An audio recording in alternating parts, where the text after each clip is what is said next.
It started like any other winter morning in Chicago: gray skies, cold wind, and the smell of burnt coffee drifting through the University of Illinois Physics Department. Dr. Adrian Cole arrived at his lab at precisely 7:12 a.m., as he always did. He was a man of routine, quiet but brilliant, known for his groundbreaking work in quantum mechanics and time theory. For months, his colleagues had noticed strange behavior. He'd stopped attending faculty meetings, often spending nights alone in the lab. Security footage showed him pacing, scribbling formulas on glass boards until dawn. When questioned, he'd only smile faintly and say, "I'm close. Closer than anyone's ever been." The night before his disappearance, he sent a final email to his research assistant, Emily Reyes. The subject line read, "If this works, history changes tonight." The message was brief, cryptic. "Greater than Emily, don't come to the lab tomorrow. If anything happens, you'll understand soon." At 2:43 a.m., the building's power grid briefly surged. The night guard reported a flash of blue light from Cole's lab, followed by a deep, vibrating hum that rattled the windows. When maintenance arrived hours later, the lab door was locked from the inside. They broke it open. Inside, the room smelled faintly of ozone. The floor was scorched in a perfect circle around a metallic frame, an arch of copper wires and carbon rods, still faintly glowing. Adrian Cole was gone. His coat remained draped over the chair, his ID badge on the table, and his wristwatch, stopped permanently at 2:44 a.m. The university tried to keep it quiet. Police listed him as a missing person, suggesting suicide or mental breakdown. But Emily didn't believe that. She'd seen his notes, his equations, his obsession with temporal displacement.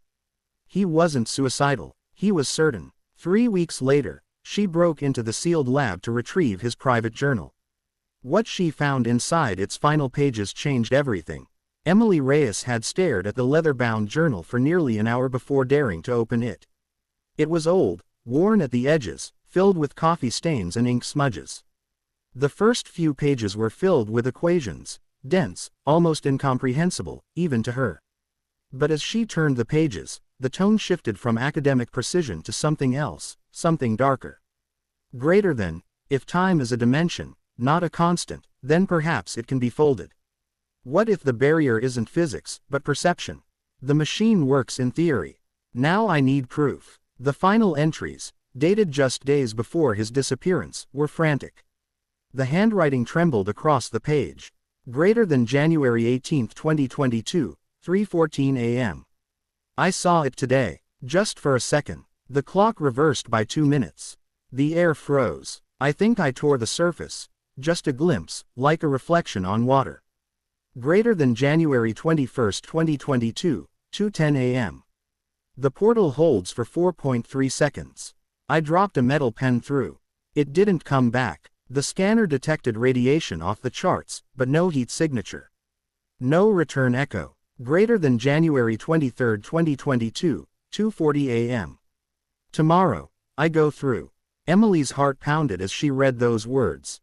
She flipped the page, but the next entry was nothing but a smudge of black ink and a fingerprint pressed into the paper, his fingerprint. She copied every note, every equation, every reference to the device he called the Temporal Gate.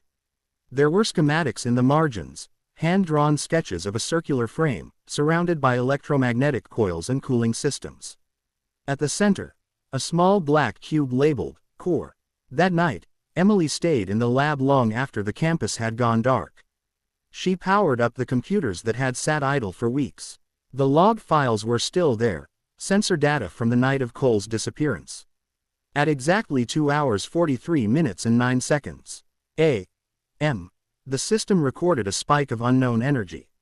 Then, for 1.6 seconds, all sensors went offline. When they rebooted, everything was normal again, except for one anomaly. The building's internal clock had lost exactly 4 minutes and 17 seconds. Emily leaned back, trembling. He didn't die, she whispered. He really did it. But then she noticed something else, a hidden folder buried deep in the system, labeled with a single word, return. The folder labeled, return, was buried under layers of encrypted directories, something drive. Cole had clearly meant to hide. Emily wasn't a hacker, but she knew her way around the university's systems. It took her nearly 2 hours to decrypt the file, and when it finally opened, she felt her stomach twist. Inside were only 3 items. 1. A video file named test_alpha_02.mov. 2. A document called return_sequence.txt. 3. A short audio log, timestamped the night he vanished. She played the video first. The screen flickered, revealing a shaky lab camera feed. Dr. Adrian Cole stood in front of the device.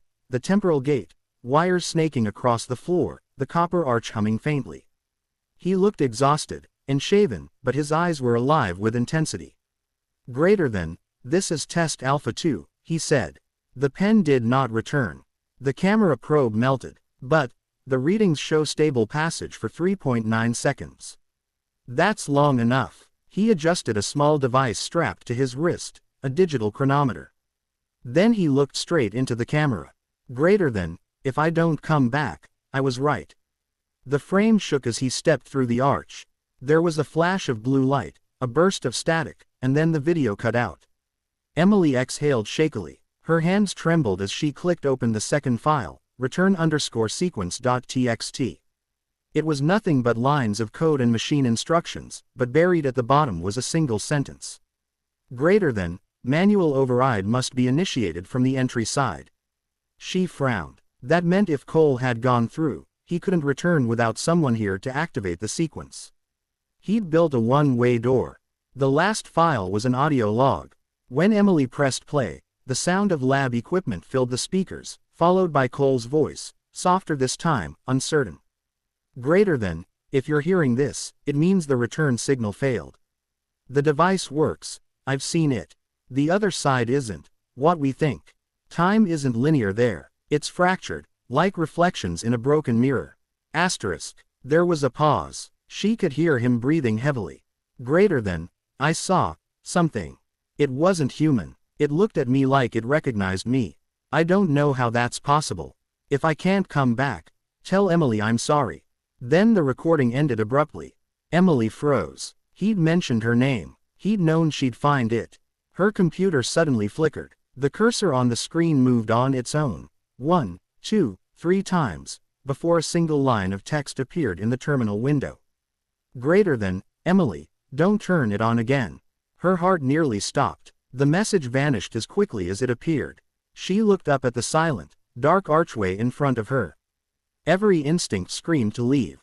But something deep inside whispered, he's still out there. For 3 nights, Emily didn't sleep. She couldn't shake the image of that flickering message, don't turn it on again.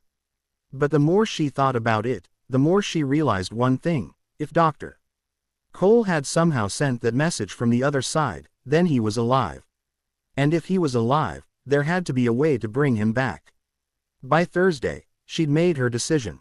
She downloaded every file, every line of Cole's notes, and sealed herself in the lab after hours. The campus was empty, the winter wind howling against the windows.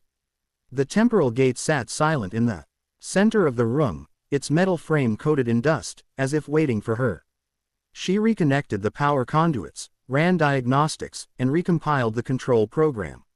The energy readings surged, far stronger than she'd expected. Something inside the gate pulsed faintly, like a heartbeat. At 2:43 a.m., the exact minute Cole had disappeared, she initiated a partial activation sequence. The air shimmered. The hum returned, low and vibrating through her bones. Blue light crawled along the frame. Then she heard it, a voice, faint, distant, but unmistakable. Emily. Her eyes widened. She turned toward the gate. Inside the swirling distortion, something moved, a shadow, a figure half-formed. Adrian, she whispered. Static filled the air, and the lab lights flickered violently. The computer screen displayed rapidly shifting data, time displacement increasing, energy levels exceeding safe thresholds. Emily, shut it down. The voice was clearer now, desperate. You don't understand. But she couldn't. She was frozen in place, watching the outline of a man flicker inside the blue haze. For a brief moment, she saw his face, pale, terrified, his eyes wide with something she couldn't name. It's not time, he shouted. It's something else. It's. The lights exploded. The sound became unbearable, like metal screaming. She hit the emergency kill switch, and the entire building went dark. When she came to, smoke filled the air. Her laptop was fried, the main console cracked. The gate had shut down, but the scorched floor beneath it now bore something new. A blackened handprint, human, and beneath it, in faint burnt letters etched into the floor, were two words that hadn't been there before. Help me. Emily stumbled back, trembling.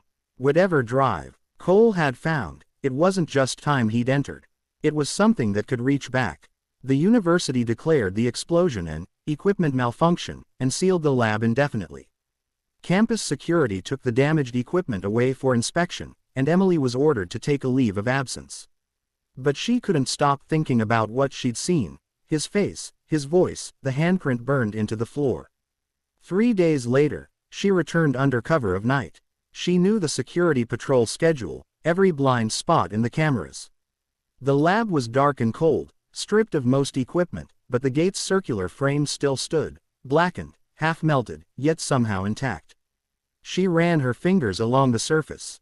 It was still warm. When she turned to leave, she noticed something odd, faint whispers echoing through the air. Not from the hallway, from inside the gate. She froze, listening. Greater than, Emily, can you hear me? It's not over. Her pulse quickened. She grabbed her phone, opened the voice recorder, and held it up to the arch. The whispers were fragmented, distant, like a radio transmission from another world. She played the recording back several times. Each time, new words appeared that hadn't been audible before, almost like the message was evolving. That night, she sent the audio file to an old friend, Drive.